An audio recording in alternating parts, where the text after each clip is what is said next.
요엘서 2장 말씀을 보시면 우리 하나님께서는 어떤 분이신가 하면 우리 하나님께서는 자비로운 분이 되셔서 죄를 물으실 때도 죄를 징계하실 때도 먼저 경고를 하시고 또 이들에게 회개의 기회를 주시는 것을 볼 수가 있어요.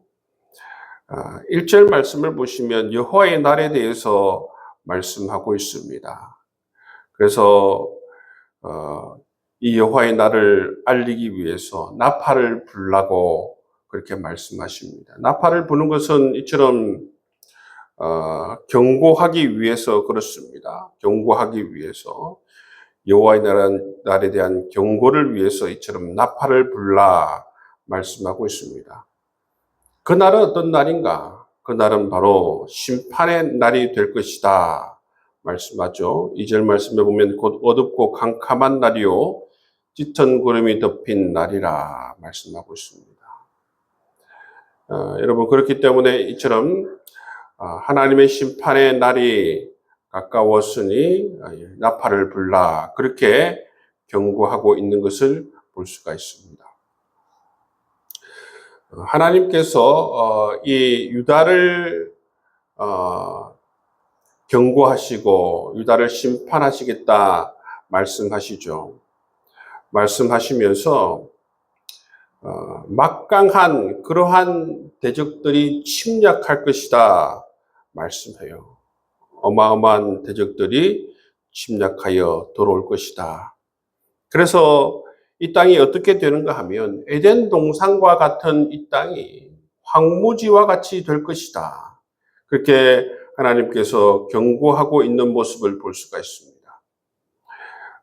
여러분, 메뚜기 재앙으로 이 요엘서가 시작되지 않습니까? 이 메뚜기 재앙으로 어마어마한 피해를 입게 되는데 그 메뚜기 재앙보다도 더 큰 재앙이 올 것이다. 그 재앙이 무엇인가? 이처럼 이방 세력들이 마치 메뚜기와 같이 엄청난 세력을 이루어서 유다를 침공하게 될 것이다. 그렇게 말씀하고 있는 것이죠. 그렇기 때문에 너희들이 지금 해야 될 일이 무엇인가 말씀해 주시는 것이 12절 말씀해 보시면 여호와의 말씀에 너희는 이제라도 금식하고 울며 애통하고 마음을 다하여 내게로 돌아오라 말씀하고 있습니다.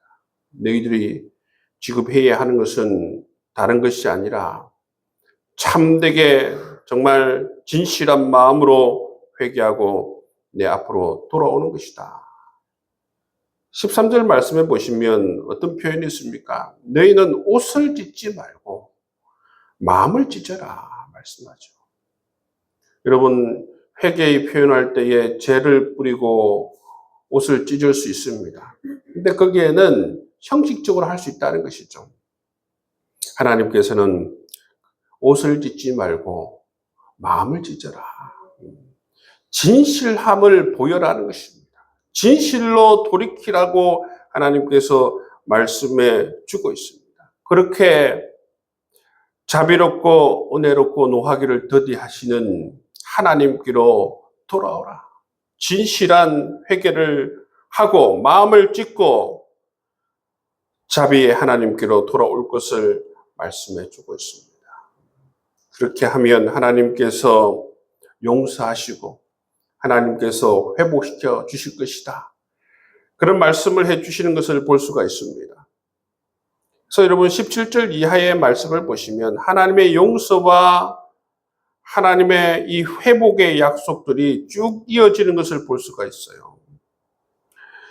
그래서 19절 말씀을 한번 보십시오. 여호와께서 그들에게 응답하여 이르시기를 내가 너희에게 곡식과 새 포도주와 기름을 주리니 너희가 이로 말미암아 흡족하리라. 내가 다시는 너희가 나라들 가운데 욕을 당하지 않게 할 것이다 말씀하고 있습니다. 이처럼 하나님께로 돌아오면 이 심판에 대해서도 다시 생각할 수도 있고 모든 곡식과 새 포도주와 기름들로 너희 삶을 흡족하게 해 주시겠다 말씀해 주고 있는 것입니다. 그리고 21절에서 23절 말씀해 보시면 어떤 말씀을 해 주고 있습니까? 이 땅이여 두려워하지 말고 기뻐하며 즐거워할지어다. 들짐승들아 두려워하지 말지어다 말씀하고 있습니다. 그 시온의 자녀들을 향하여서 여호와로 말미암아 기뻐하며 즐거워할지어다. 이 기쁨과 즐거움이 회복될 것을 말씀해 주고 있는 것을 볼 수가 있습니다. 그리고 24절에서 27절까지 말씀을 보면 이전에 이 메뚜기 지향 때에 손실되었던 모든 것들을 다 하나님께서 채워주시고 갚아주신다 말씀하고 있는 것을 볼 수가 있죠. 마당에는 밀이 가득하고 독에는 새 포도주와 기름이 넘치리로다.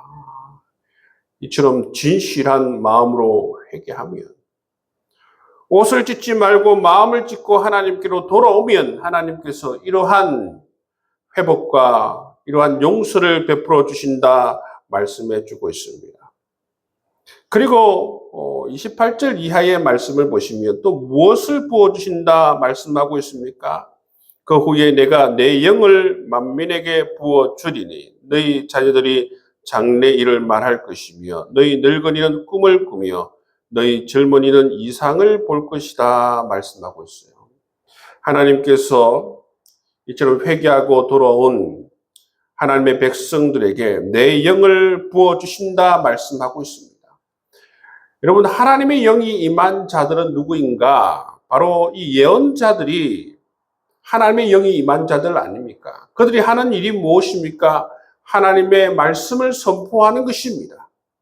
하나님의 말씀은 크게 두 가지죠. 바로 이 심판의 말씀과 구원의 말씀을 선포하는 것입니다. 그래서 회복된 이스라엘에게, 회복된 하나님에게 하나님의 영이 임하여서 그들에게 정말 하나님의 말씀을 가지고 세계 열방을 향하여서 이 회개와 구원의 이 말씀을 선포하게 하시겠다, 그렇게 말씀하고 있는 것을 볼 수가 있어요. 이것을 사도행전에서 이 말씀을 인용하지 않습니까?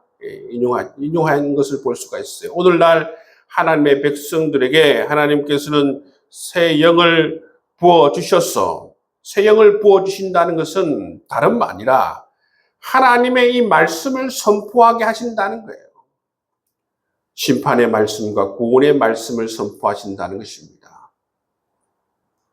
신약의 그런 말씀으로 조금 새롭게 조금 그렇게 해석해서 한다고 하면 다른 것이 아니라 이 복음을 선포하게 하셨다는 것입니다. 하나님의 백성들에게는 이처럼 복음을 선포하여서 세계 만민을 향하여서 복음을 선포하여서 그들이 이 복음을 듣고 돌아오게 하겠다, 그렇게 하나님께서 약속해 주시는 것을 볼 수가 있어요. 이처럼 하나님께서는 진실한 마음으로 옷을 찢지 말고 마음을 찢고 하나님께로 돌아오는 자들에게 이처럼 용서와 회복의 약속을 해 주실 뿐만 아니라 그들에게 새 영을 부어주시고 하나님의 영을 부어주셔서 그들이 세계 만민을 향하여서 회개와 구원을 선포하게 하는 그러한 사명을 허락해 주실 것이다 말씀하고 있어요. 여러분, 이처럼 하나님께서는 하나님의 백성들을 새롭게 회복시켜 주시겠다, 이런 귀한 사명을 주시겠다 약속해 주시는 것을 볼 수가 있어요. 이 하나님은 어떤 분이신가? 이 하나님은 어떤 분이신가? 이 하나님은 바로 여러분 12절 말씀해 보시면 13절 말씀해 보시면 우리 하나님은 어떤 분이에요?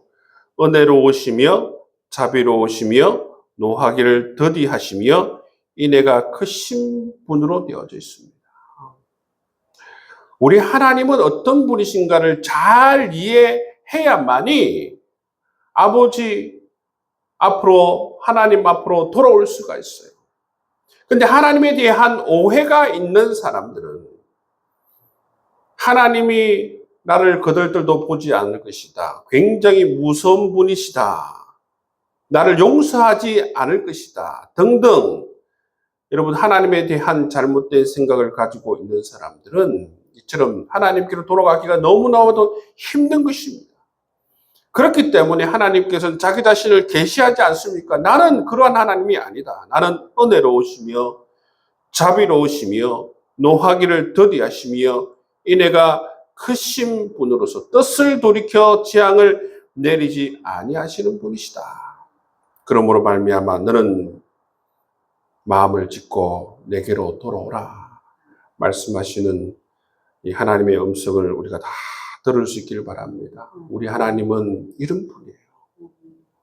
우리 하나님에 대한 오해, 우리 하나님에 대한 잘못된 생각들을 다 내려놓고 정말 너무나도 좋으신 하나님, 은혜롭고 자비롭고 노하기를 더디하시고 인애가 크신 우리 아버지 하나님께로 언제나 여러분 마음을 짓고 즐거운 마음으로 돌아설 수 있는 저와 여러분 될 수 있기를 바랍니다.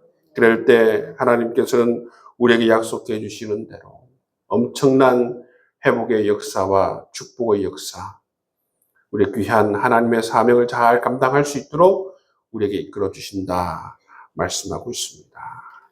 이 말씀을 꼭 기억하시고 우리가 마음을 짓고 아버지께로 늘 감사하며 돌아갈 수 있기를 주의 이름으로 축복합니다.